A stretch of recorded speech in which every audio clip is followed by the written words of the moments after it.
Parfois, le vendredi soir, Amélie va au cinéma. J'aime bien me retourner dans le noir et contempler le visage des autres spectateurs. Au premier qui arrive au bout de la passerelle. Puis j'aime bien repérer le petit détail que personne ne verra jamais. Par contre, j'aime pas dans les vieux films américains quand les conducteurs regardent pas la route. You know, you're a very beautiful woman, Ellie. A very, very beautiful woman.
Okay. My name is Ceren Korkut, and today I will talk about a part of the riverboat scene from The Night of the Hunter.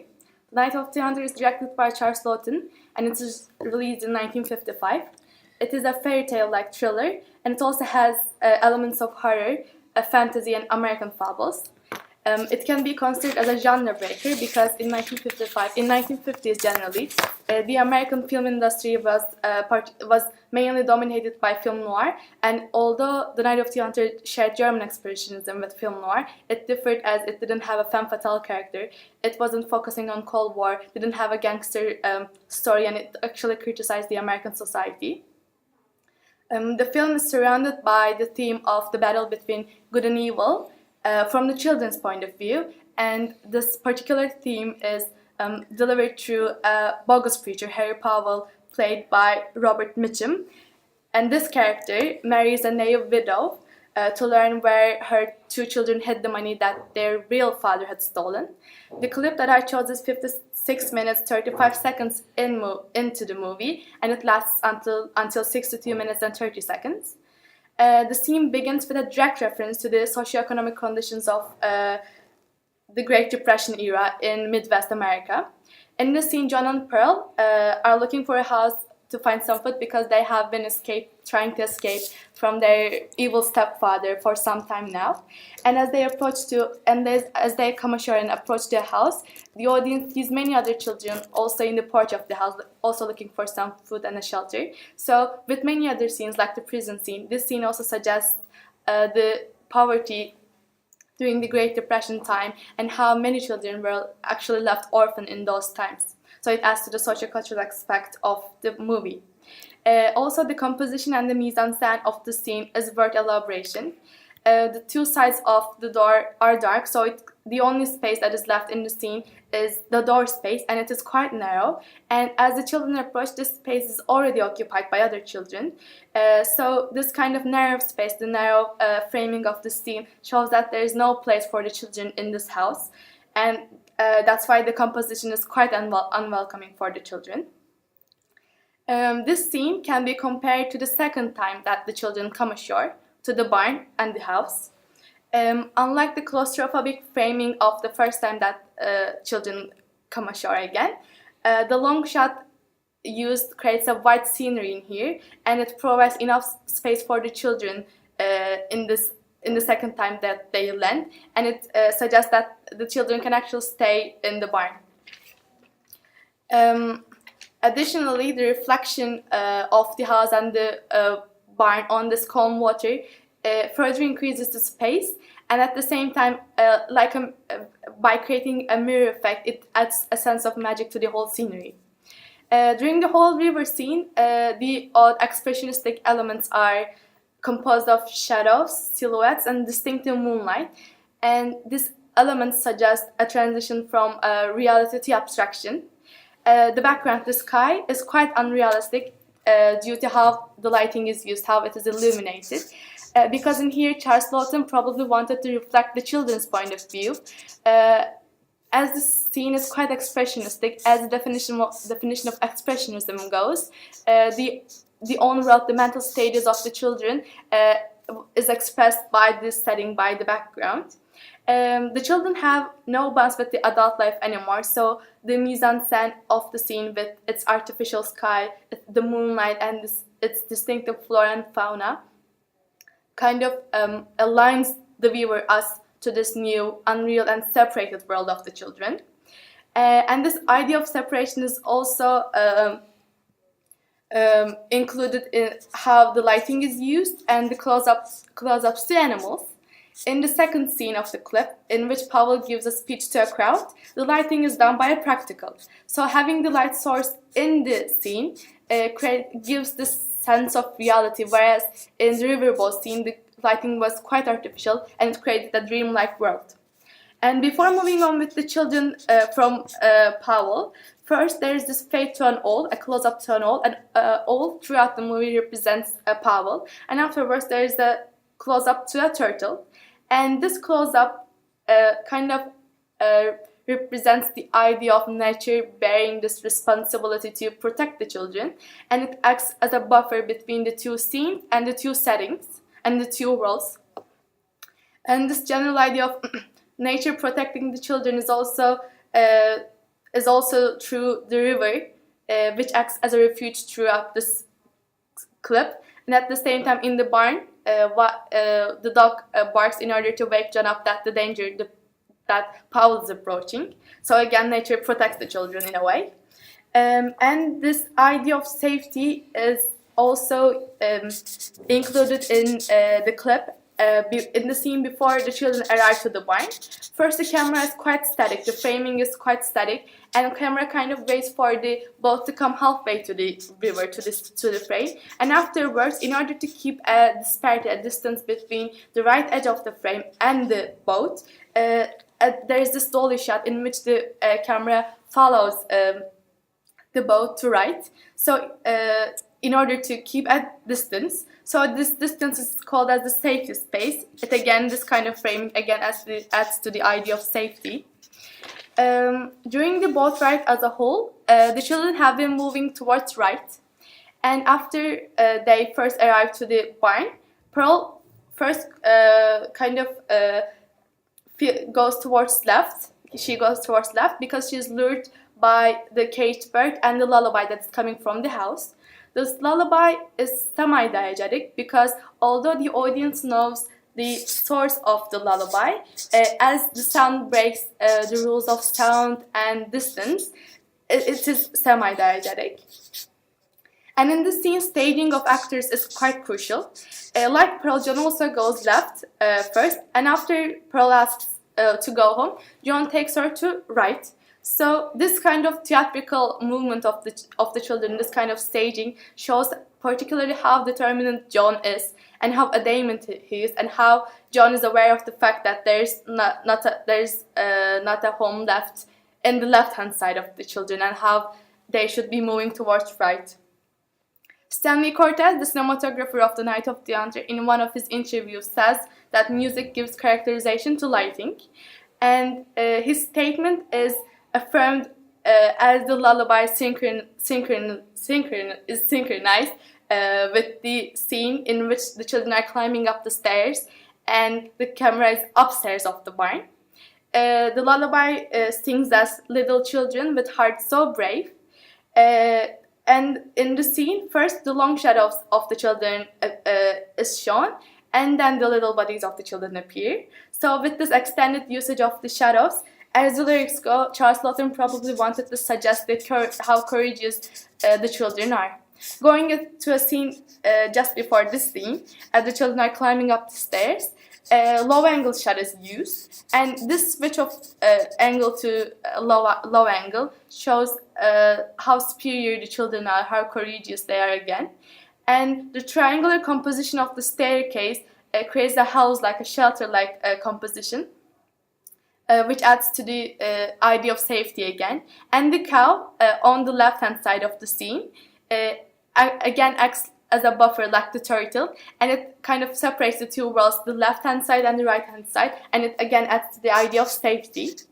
The time lapses in this clip is done through fades, through editing generally. The day fades into the night while the children are on the boat, and in the barn the moon fades upper and upper in order to show that the night is getting later and later.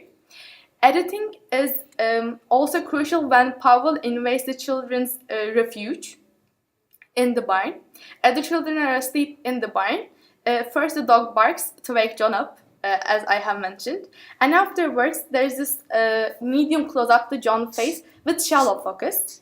By the way, in any other scene other than that, deep focus is used because the background, the setting is quite as important as the foreground, the characters, because the background adds this sense of mysticism, this fairy tale-like environment to this clip, to this scene.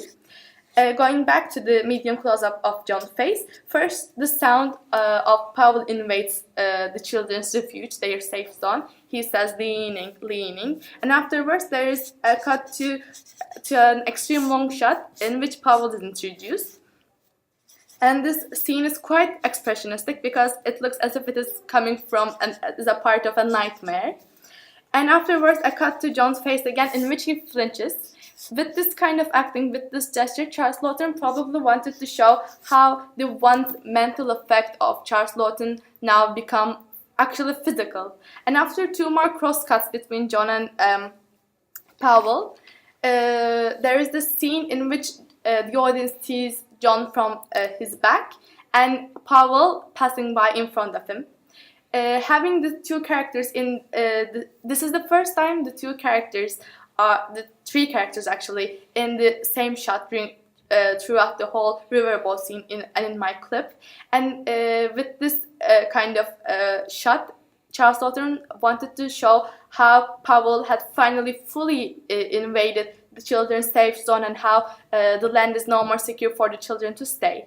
So the children exit the barn, and there is a long shot of the barn similar to the first time that the children first arrived to the barn. However, now low-key lighting is used, and this usage of light suggests horror, and it does not look welcoming at all. And the water is quite turbulent, and it shows how alarmed the children are, and it gives a sense of danger to the audience. And the water being turbulent, again, as to the nature trying to help the children, because the faster the stream is, the quicker the children obviously will be able to escape from their evil stepfather. Returning back to the final close-up of John's face in the barn, he says in the script, "Don't he never sleep?" This line means that Harry Powell is like an animal-like creature, like an owl or a bat, because he was hanging upside down in the prison scene, and he's like a predator looking for his prey. The animal motifs are recurrent in the whole movie, like the two bunnies being in the same shop with the children, and it suggests that, like the bunnies, the children are also a prey to some kind of a predator. And again, the caged bird suggests the hopeless and caged in the dream world kind of situation of the children. River scene as a whole symbolizes the journey from evil to good in the children's own point of view, as the theme suggests, because the theme was the battle between good and evil, and this riverboat scene and the clip that I chose is the transition from evil to good. I chose this scene because the first time I saw The Night of the Hunter, I found the riverboat scene quite odd, so I wanted to analyze what is hidden behind it, and because of the reason that I have stated, I found out that this odd cinematography and mise-en-scène are quite functional, and they add to the fairy tale-like quality of the movie. Roger Ebert, in his reviews, states that, quote, "The Night of the Hunter is one of the greatest of all American films, but has never received the attention it deserves because of its lack of proper trappings," unquote. Regarding to his comments, in 1955, when the film was first released, it was considered as a major failure, because first it was quite unconventional, and as I stated, it was a genre breaker, so people weren't familiar with this kind of a movie in their time. and at the same time it showed the gullible society, it criticized the capital punishment, the corruption of religion, and the misconduct of duty. So it was hard for the American society to digest this kind of movie very easily. So it was kind of rejected at its time. Finally, I wonder what Charles Laughton add to the world of cinema if he wasn't discouraged by the negative comments he received. Thank you. Is there anything you want to add? No.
Why would you do that, you idiot? You big fat idiot. I can't believe you would do that. Are you freaking kidding me? You don't want an exam. You would get an exam. Postponing the exam. Why would you do that? You're so stupid. It's so absurd. Do that, you idiot.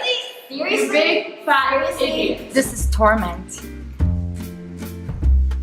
Dear Jelen, I am trying really hard to make friends, but people do not like my personality. I can understand why not.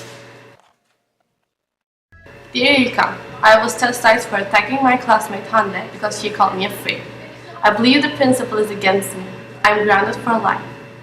Dear Jelen, I hate school sometimes. People do not realize that I exist and pretend that I'm invisible. I am sorry about your fight with Hande to make you feel better. Here is my plan. My answer is yes. When? Where? Yılmaz Bey Allah aşkına söz notlarını vermişsiniz. Gerçekten söz notları neye göre veriliyor söz notları? Ama şimdi ben çok merak ediyorum. Çünkü derste de konuşan bir öğrenciyim aslında. Yılmaz Bey lütfen Yılmaz Bey. Yani ben de sevgililer gününe inanmıyorum aslında. Bu hep böyle Amerika'nın oyunları. Birazcık da gereksiz bir şey. Boşu boşuna para harcıyoruz. İlkan inanmıyorum. Ay şimdi çok teşekkür ederim. Sevgililer günü kutlu olsun. İnanmıyorum ben. İnsanlar sevgililerine neler veriyorlar ve sen bana hiçbir şey yapmamışsınız. Dolabımda sadece bu kartı buldum arkadaşlar. Bakar mısınız? Sadece bu kartı buldum. Şunu bana bir açıklamasını yapar mısın? Yedi aslında anonim benim. Nasıl yani herkese kartları veren sen misin? Nalet olsun. Bu kıza da bir türlü yaran olmuyor. Kız da bir türlü mutlu edemedin. Bu kız da çok konuşuyor.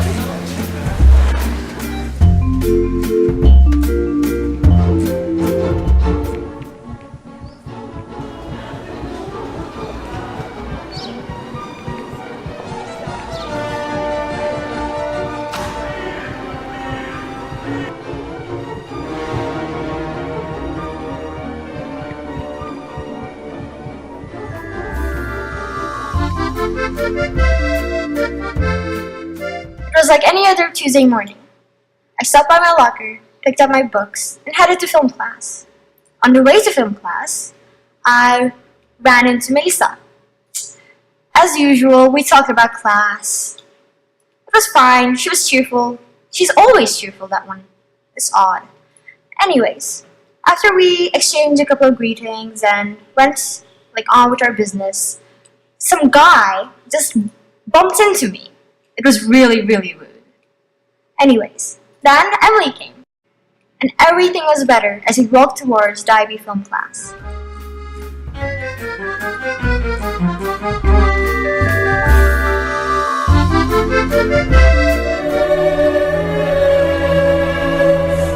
Kneel down.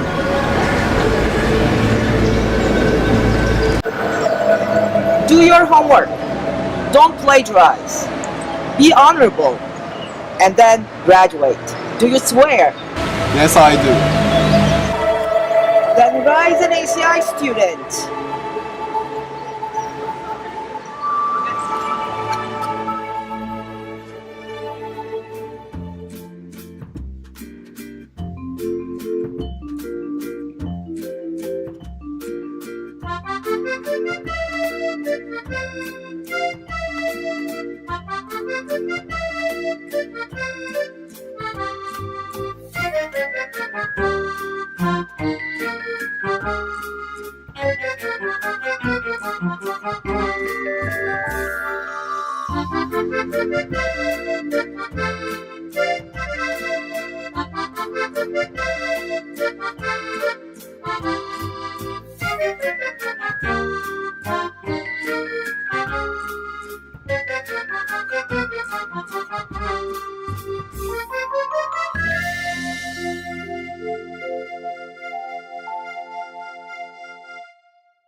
Why did you do that? You know any good criminal lawyers? No. Don't worry, I can recommend a couple. They're expensive, but you can afford it. I found these in your backyard in the pond. They belonged to your husband, didn't they? Didn't they? I don't know. Yes, probably. Yes, positively. It's where he was drowned. What? There's no time to be shocked by the truth. The coroner's report proves that he had salt water in his lungs when he was killed. Just take my word for it, all right? Now, I want to know how it happened, and I want to know why, and I want to know before Escobar gets here, because I don't want to lose my license. I don't know what you are talking about. This is the craziest, the most insane thing. Stop it! I'm going to make it easy for you.